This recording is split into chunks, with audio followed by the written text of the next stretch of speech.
6 مقالے پیش کیے گئے. تمام مقالے موضوع کے متعدد پہلوؤں اور ان کی جہات کا احاطہ کیے ہوئے تھے. موضوع کے حوالے سے یہ بات ذہن میں رہنی چاہیے کہ جب تک ماضی اور حال اور مستقبل تینوں پہلوؤں پر نظر نہیں ڈالی جائے گی اس وقت تک موضوع کا احاطہ نہیں ہو سکتا. اردو کا ماضی بھی ہے, اردو کا حال بھی ہے اور اردو کا مستقبل بھی ہے. ان تینوں ناحیوں سے دیکھا جائے تو مقالوں میں اشارے تھے کہ ہم نے ماضی میں کیا کیا ہے اور حال میں ہم کیا کر رہے ہیں اور آئندہ ہمیں کیا کرنا ہے. عالمی اردو کانفرنس کے دوسرے دن کے پہلے سیشن میں سبھی مقالہ نگاروں نے Urdu fine arts and infotainment کے موضوع پر اپنے مقالے پیش کیے. اس سیشن میں صدارتی کلمات ادا کرتے ہوئے سیدہ سیدین حمید نے کہا کہ اردو ایک یونیورسل زبان ہے جو پوری دنیا میں بولی اور سمجھی جاتی ہے. اس سیشن کے دوسرے صدر مظفر علی نے کہا کہ ہمارے کاموں میں اردو قدم قدم پر ساتھ ہے اور اس کی مقبولیت میں اضافہ ہو رہا ہے. قومی اردو کونسل کی 6ٹی عالمی اردو کانفرنس کے دوسرے دن مقالہ خوانی کا دوسرا session Urdu fine arts and infotainment پر مشتمل تھا. اس سیشن کی صدارت معروف فلم ساز مظفر علی اور پلاننگ کمیشن کی سابق ممبر سیدہ سیدین حمید نے کی. سبھی مقالہ نگاروں نے مقالے پڑھے اور اپنے خیالات کا اظہار کیا. ہندوستان کے مختلف علاقوں میں بڑی تعداد میں استعمال ہونے کے باوجود سرکاری نظام میں اردو کی حیثیت دوسری علاقائی زبانوں کے برابر ہی رہی ہے. ویسے بھی اردو کو ہمیشہ غیر سرکاری اور رضاکارانہ یعنی والنٹیرزم اور انفرادی خدمات نے توانائی دی ہے اور اس کو سنبھالے رکھا ہے. اردو کے پہلے چینل ETV کی شروعات بھی ایک غیر سرکاری ادارے نے کی تھی اور یہ کہنا غلط نہیں ہوگا کہ آج ہمارے انفوٹینمنٹ کی زبان بڑی فٹ پاتھ لیول کی ہو گئی ہے جس کو ہم سڑک چھاپ کہہ سکتے ہیں اور پبلک ڈسکورس کی زبان بھی تقریباً ویسی ہوتی جا رہی ہے. اور اردو کو مجھے لگتا ہے سب سے بڑا خطرہ ان 3 چیزوں سے ہے. ہماری ایستھیٹکس اور اردو کی جمالیات پر میس میڈیمز نے حملہ سا کیا ہوا ہے. Present and future of Urdu in creative visual world. As an art historian, I would like the visual representation to bond more closely with the modern world of Urdu language, thereby bringing the avant-garde to this world and the avant-garde Urdu to the world of art. This can happen with imaginative and intelligent introduction of each word at a young age of potential learners and school students. I think that's a point I think I would like to emphasize how important it is to really, catch the imagination and the creative engagement of potential learners and school students. All this should happen at the school level, at the nursery level itself. Gandhi جی کے خیالات سے اردو یعنی کہ ہندوستانی نہ صرف ہندوستان کی بلکہ سبھی سارک ملکوں میں رہنے والی عام آدمی کی زبان ہے. اس سے بھی آگے بڑھ کر اگر آپ دیکھیں گے تو پشچم ایشیا یعنی نیئر ایشیا کے ملکوں میں چاہے کویت ہو, چاہے عراق ہو, چاہے ایران ہو وغیرہ وغیرہ میں جہاں جہاں بھارت کے کامگار لاکھوں کی تعداد میں ہیں وہاں پر بھی اردو پردھان ہندوستانی کا پھیلاؤ قابل غور ہے. اس لیے ہندوستان کے لوگوں کو بھاواتمک ایکتا میں باندھنے والی سارک اور پشچم ایشیا کے ساتھ بھارت کو جوڑنے والی اگر کوئی زبان ہے تو وہ اردو ہی ہے. میں ایک کشمیر کی پیداوار, اس کے بعد اپنی ساری تعلیم دلی میں, اپنا کالج, اپنا اسکول, اپنا کالج, اور اس کے بعد بین الاقوامی سطح پہ میں امریکہ, کینیڈا وغیرہ بہت برس میں نے وہاں گزارے. اور اس سب یہ جو ساری زندگی کے پیش و خم تھے اس میں کیا چیز میں نے نہیں کسی چیز کو پرسیو اگر نہیں کیا تو وہ اردو زبان کو نہیں کیا. اور اس کو یعنی اس کا جو ایک بنیاد تھی وہ میری والدہ نے ڈالی، کیونکہ انہوں نے یہ کہا کہ جب تک یہ اردو نہیں پڑھنا لکھنا سیکھ لے گی میں اس کو اسکول نہیں بھیجوں گی. لہٰذا وہ جو بیک گراؤنڈ میری بنی اس کی وجہ سے آج اگر میں نے تھوڑا بہت زندگی میں کچھ کیا ہے تو میں اسی کی مرہون منت ہوں جو میری والدہ نے مجھے اس وقت سکھایا. اگر یہ میسج ہم بھیج سکیں یہاں سے کہ Urdu is a language of the global language of peace and love, محبت کی زبان، یکجہتی کی زبان، ظلم و تشدد کے خلاف زبان، چاہے وہ مولانا ابوالکلام آزاد ہوں، چاہے وہ مولانا حالی ہوں، چاہے وہ مولانا حسرت موہانی ہوں، جتنے لوگوں کو آپ کھنگال لیں اس پورے سمندر میں تو آپ دیکھیں گے کہ ایک ہی پیغام وہاں سے نکلتا ہے، اور وہ زبان جو مسلمانوں کے، ہندوؤں کے، سکھوں کے، کرسچنز کے دل کی ترجمانی کرتی ہے، اسی زبان کے وسیلے سے، اسی زبان کے حضور میں آج ہم ایک دوسرے سے روبرو ہیں. بہت بہت شکریہ. میں یہ کہوں گا کہ لوگوں کی نگاہ جو ہے وہ دھیرے دھیرے آہستہ آہستہ کھلتی ہے. جب آدمی پیدا ہوتا ہے کچھ کھلتی ہے، کچھ اثر لیتا ہے. لکھنؤ میں پیدا ہوا، اس کا اثر تھا. لکھنؤ کا ایک حسن تھا، اس کا اثر تھا. لکھنؤ کی ایک تہذیب تھی، اس کا اثر تھا. پھر اس تہذیب کا ٹوٹنا تھا، اس کا اس سے زیادہ گہرا اثر تھا. لکھنؤ کی زبان تھی اردو، جو ہر وقت فضا میں تھی، اس کا اثر تھا. پھر ظاہر جو شاعری تھی لکھنؤ کی، مرثیہ خوانی تھی، سوز خوانی تھی، اس میں میری نگاہ کھلی. تو مجھے آلریڈی ایک شوق تھا پینٹنگ کا، اور مجھے پینٹنگ کے ذریعے سے مجھے اس وقت شاعری دکھائی دی. حضرت علی کا قول ہے کہ calligraphy hand writing is the tongue of the hand and the elegance of thought. خطاطی کی کیا اہمیت ہے ہم لوگ سمجھ نہیں سکتے. وہ روح کے اندر آپ کے داخل ہو جاتی. اب آپ تاج محل اگر خطاطی نکال دیے تو کچھ نہیں ہے، تو قطب مینار سے خطاطی نکال دیے تو کیا ہے. تو خطاطی جو ہے اس کا ایک اپنا ایک ویژول لینگویج ہے، ایک سنیمیٹک لینگویج ہے. کیسے بنی، کیسے نظر آئی، کیسے وقت کے ساتھ وہ گزری، کیسے وہ ایج ہوئی اور ابھی تک زندہ ہے. دوسرے دن عالمی اردو کانفرنس کا تیسرا سیشن مختلف ممالک میں اردو کی صورتحال پر مشتمل تھا. اس سیشن کی خاص بات یہ رہی کہ اس میں بیرون ممالک سے تشریف لائے مہمان نے اپنے پرمغز مقالے پیش کیے. مقالہ خوانی کے اس سیشن کی صدارت کے فرائض معروف محقق اور دانشور پروفیسر ابوالکلام قاسمی، ڈاکٹر سید تقی عابدی اور فیروز بخت احمد نے انجام دی. قومی اردو کونسل کی چھٹی عالمی اردو کانفرنس کے دوسرے دن مقالہ خوانی کا تیسرا سیشن مختلف ممالک میں اردو کی سماجی و تہذیبی صورتحال کے موضوع پر منعقد ہوا. اس سیشن میں بیرون ممالک سے تشریف لائے مقالہ نگاروں نے مقالے پڑھے اور مختلف ممالک میں اردو کی سماجی و تہذیبی صورتحال پر اپنے خیالات کا اظہار کیا. اس سیشن کی صدارت پروفیسر ابوالکلام قاسمی، ڈاکٹر سید تقی عابدی اور مولانا آزاد نیشنل اردو یونیورسٹی کے چانسلر فیروز بخت احمد نے کی. میرا تعلق Tokyo university of foreign studies یعنی جامعہ ٹوکیو برائے مطالعات خارجی سے ہے.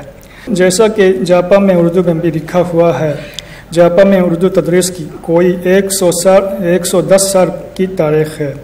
ٹوکیو میں سن 1908 میں اردو جو اس وقت ہندوستانی کہلاتی تھی کی تدریس کا آغاز ہوا ہے، اور اس کے بعد سے مسلسل اردو کی تدریس جاری ہے.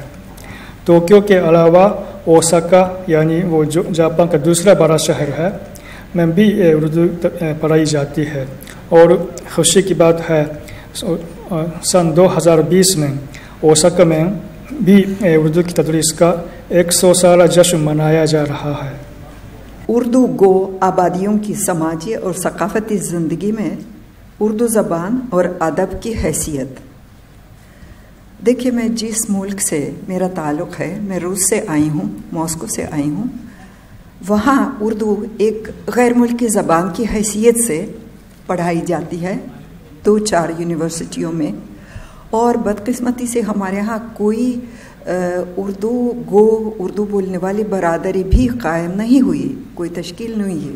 گنے چنے بر صغیر کے لوگ رہتے ہیں جو وہاں بسے ہوئے ہیں، اہل زبان میرا مطلب ہے، وہ آپس میں مل کے بے شک اردو میں بات کرتے ہیں، لیکن بچھڑ کر بس روسی سے کام چلاتے. ہمارے یہاں روسی کے علاوہ اور کوئی زبان فی الحال نہیں چلتی ہے. انگریزی تھوڑی سی بہت اس کا وہ شروع ہو گئے، لیکن روسی ہی روسی ہے.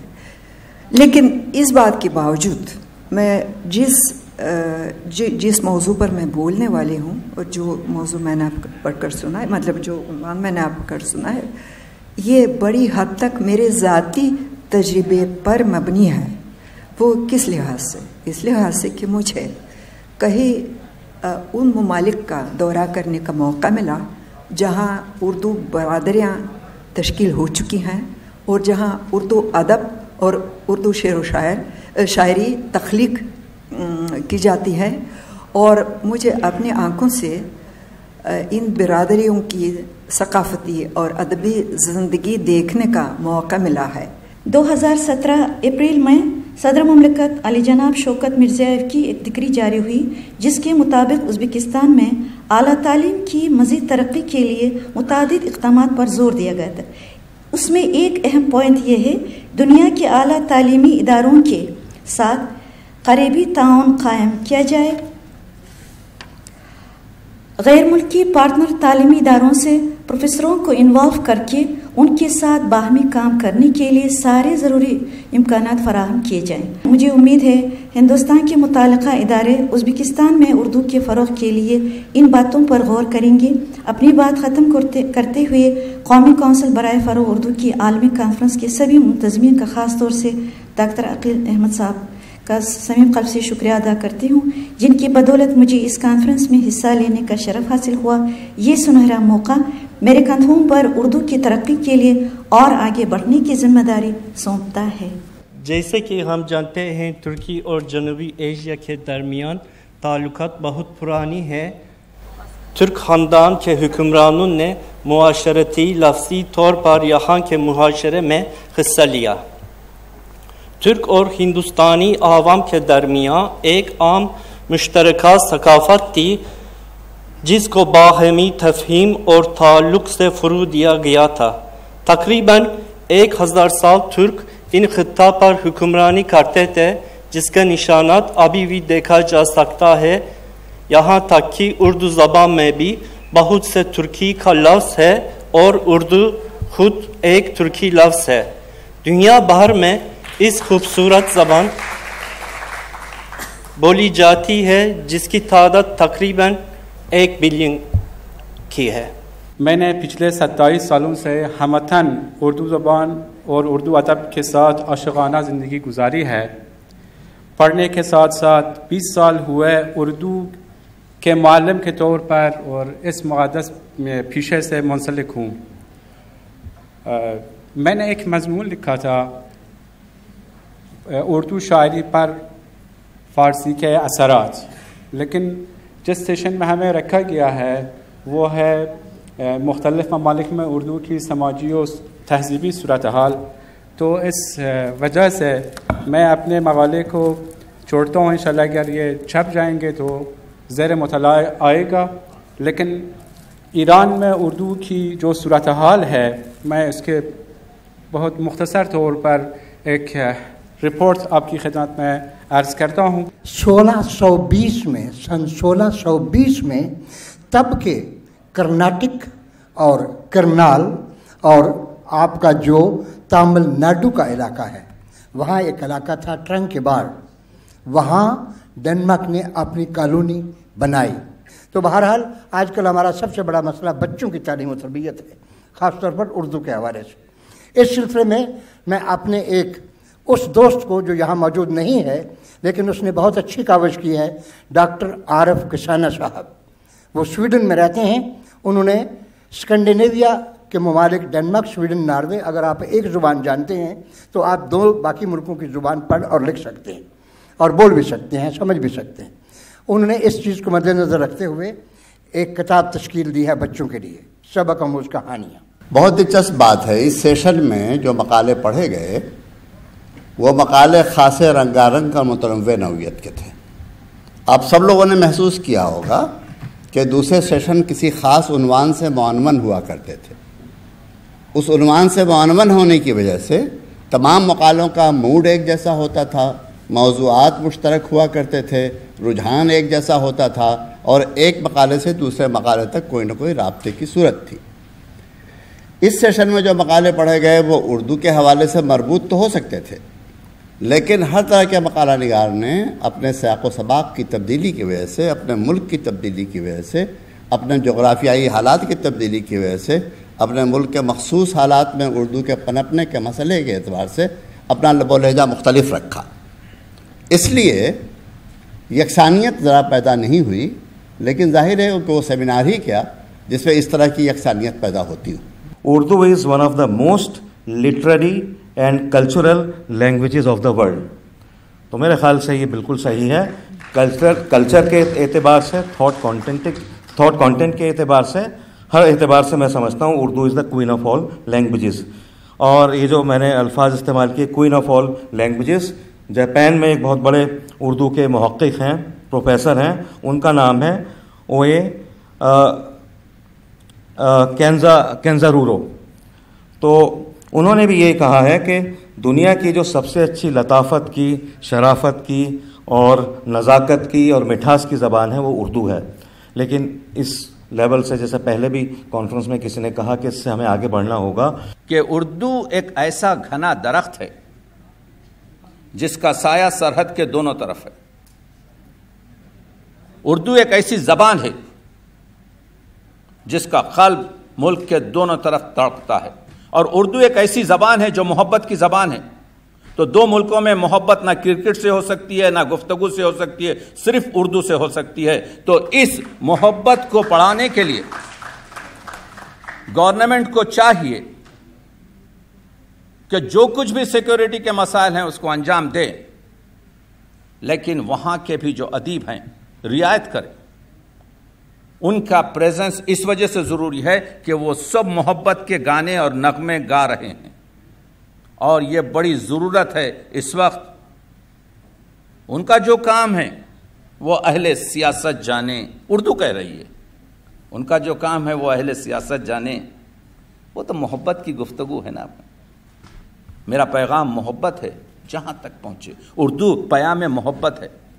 تو اس طرف بھی تھوڑی سی توجہ کی جائے کہ ایک مصرع بھی آپ کو اردو میں نفرت کا نہیں ملے گا، ہر ایک لفظ عشق اور محبت کا ملے گا۔ تو اس کی طرف توجہ کی جائے کہ گلدستے میں ہر قسم کا پھول شامل ہو۔ اس عالمی اردو کانفرنس میں 15 ممالک کے مندوبین کے علاوہ ہندوستان کے طول و عرض کے ادیبوں اور ہندوستان کی مختلف جامعات کے ریسرچ اسکالرز نے بھی شرکت کی۔ بنیادی طور پہ اس کانفرنس میں ہم لوگ یہ فائنڈ آؤٹ کرنے کی کوشش کر رہے ہیں کہ اردو کے کن کن میدانوں میں اردو کے فروغ کے امکانات ہیں۔ تو ہم ان تمام پہلوؤں سے ہم انالیسس کر رہے ہیں، ہم پیپر پڑھوا رہے ہیں، مثلاً اردو اور ماس میڈیا، اردو اور انفوٹینمنٹ، اس کے علاوہ اردو اور مدرسہ، پرائمری لیول پہ اردو، سیکنڈری لیول پہ اردو، کالج لیول پہ اردو، اور اردو کی جو نئی بستیاں ہیں جو فارن کنٹریز میں ہیں، ان علاقوں میں اردو کے سمت و رفتار کیا ہیں، اردو کے فروغ پانے کے امکانات کیسے ہیں، کیا ہیں، ان تمام چیزوں کا ہم جائزہ لے رہے ہیں۔ اور ہم یہ بھی دیکھنے کی کوشش کر رہے ہیں کہ اردو کی ترقی اور ترویج میں کن کن مسائل، کون کون سے مسائل ہیں جو حائل ہو رہے ہیں، ان مسائل کا ہم کس طرح سے حل ڈھونڈ سکیں۔ ان تمام باتوں پہ ہم غور و خوض کر رہے ہیں، اور ہماری کوشش یہی ہوگی کہ سیمینار کے بعد ہم ایک ریزولوشن تیار کریں، اور پوری طرح سے جب جائزہ ہم لے چکے رہیں گے تو ہم ایک ریزولوشن تیار کریں گے، ہم ایک مسودہ تیار کر کے حکومت ہند کو پیش کریں گے، اور ہم بتائیں گے